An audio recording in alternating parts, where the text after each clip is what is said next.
Hello, my name is Thatcher Gross, And I'm Ram Thatcher. and welcome back to another episode on a DragonFire Podcast.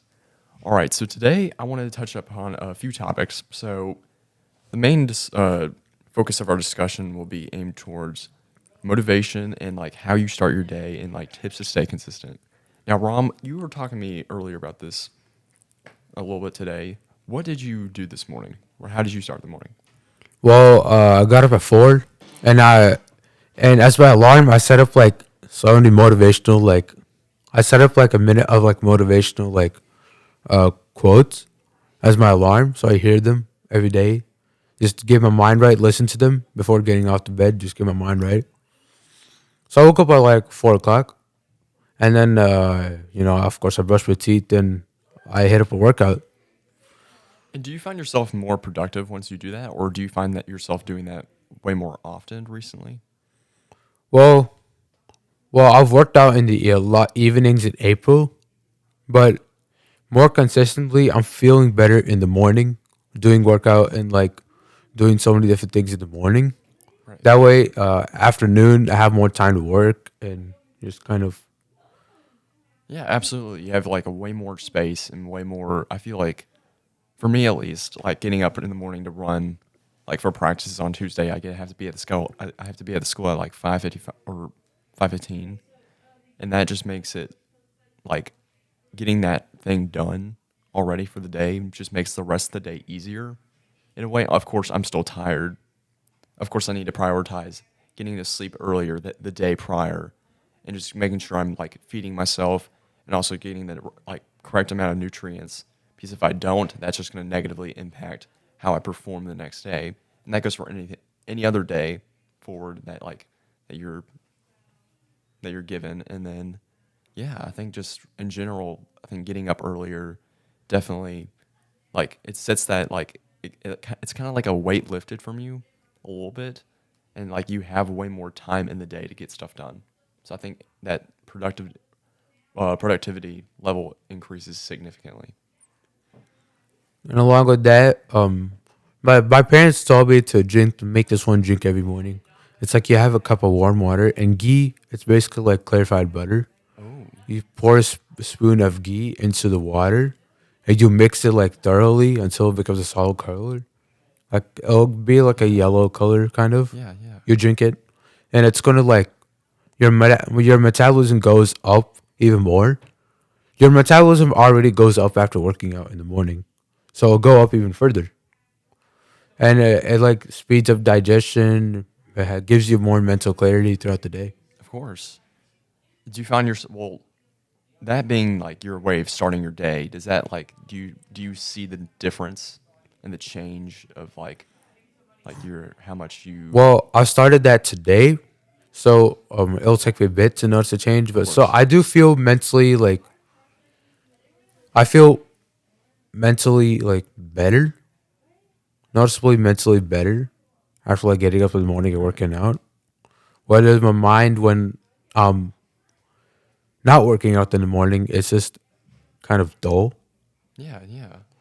I definitely like taking other like adding different like types of supplements, kind of like or like electrolytes or different like protein powders or different like shakes. That definitely helps a lot.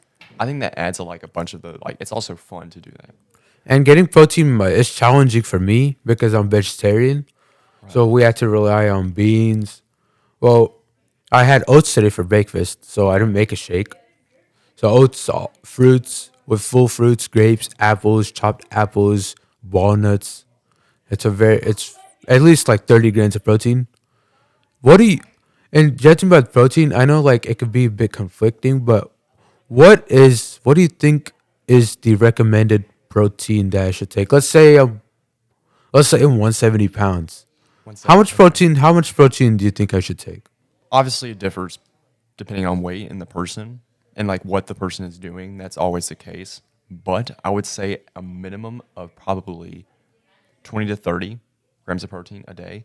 I think that's for like I would say athletes or like people that are like strength training or I would say anyone for that matter. Like anyone can do that and everyone should have that amount of intake because it's good for their bodies. It's good nutrients and it's just I think like at the minimum it would probably be like 25, but like you need to have those, like you need to have that amount of nutrients at your disposal at all times, 100%. So like I think like a good source of protein that I use. So I have a little bit of Greek yogurt, and like with other like different like types of oats or like grains. Definitely like granola bars. That's a big thing that I like. My most calorie intake through the day is, but also includes like just sandwiches or like bread, or just any like simple like but good carb sources. So like nothing like too complex. Like for being a runner, it doesn't really like I don't have to be too picky on what I eat. Of course, there are some things I need to have like my hands off. I can't have soft drinks all the time or just like caffeinated crap or like through the roof. But like definitely, I need to keep my like my diet, my dieting, like to a level to where like I can't like go hungry or I shouldn't go hungry because that's going to negatively impact my performance as a runner. And I also do have Greek yogurt just like you know. So my lunches mainly consist of rice, low GI rice. I think it's kind of like rice is high in carbs, but Yeah. the version of rice we have is like a little lower in carbs. So we have that. It's usually like a dish that's tangy, spicy, and nice. And then I complement that with Greek yogurt, so it just cools the body down. Right. Right. And so I'm also still getting in my protein. And then do you like you have that very often? Do you? Yeah, I think I have it almost every day. When I'm going to school, I take one almost every day.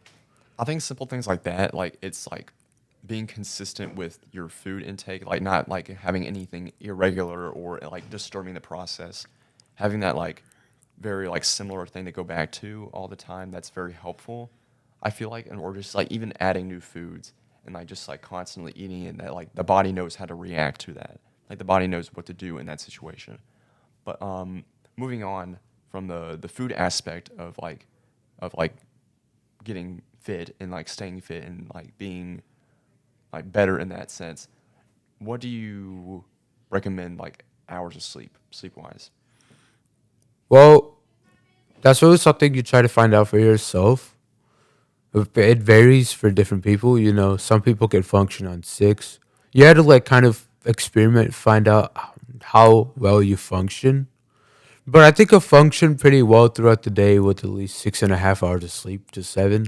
So I recommend about 7. So teenagers do naturally get less sleep. So Yeah, I just recommend 7.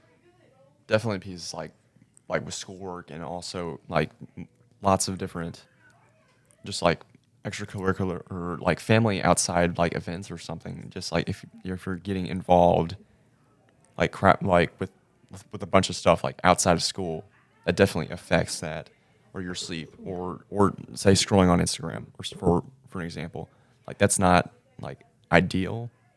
It's definitely time consuming and very much like a lot of your life is spent on like scrolling reel after reel, and I feel like that's just something that I personally need to work on, and a lot of people our age too.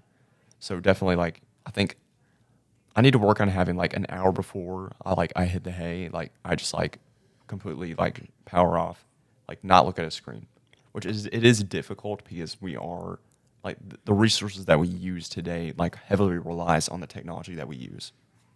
And there's also a great way that my parents told me I could plan my work. So you know, you have schoolwork on a day, and then at a specific time, like let's say 9 p.m., you stop all the work you have. You just go to bed. Yeah, yeah, And then when you go to bed, wake up early, like wake up at 4:30 or 5. Well, what I do, I'd wake up at 4. It might vary for other people. I wake up at 4 and put my mind to the work immediately. Or first I'd hit the workout and then I just put my mind to the work immediately. right. I think yeah, just like shutting your mind off in that like that aspect or in that sense, I think that will help you like get up early and like rise and grind even more, and that's just better for the mind, better for the brain, and better for development in It's general. also better for like understanding your schoolwork and understanding that lesson because you come back, you wake up with a fresh mind. Right. All right. I think our time is up. I think those are some really good starting tips to how you can stay motivated and how to, to start getting consistent with your training. All right, I'm Thatcher Gross, And I'm Ram Thatcher. and this is the DragonFire Podcast.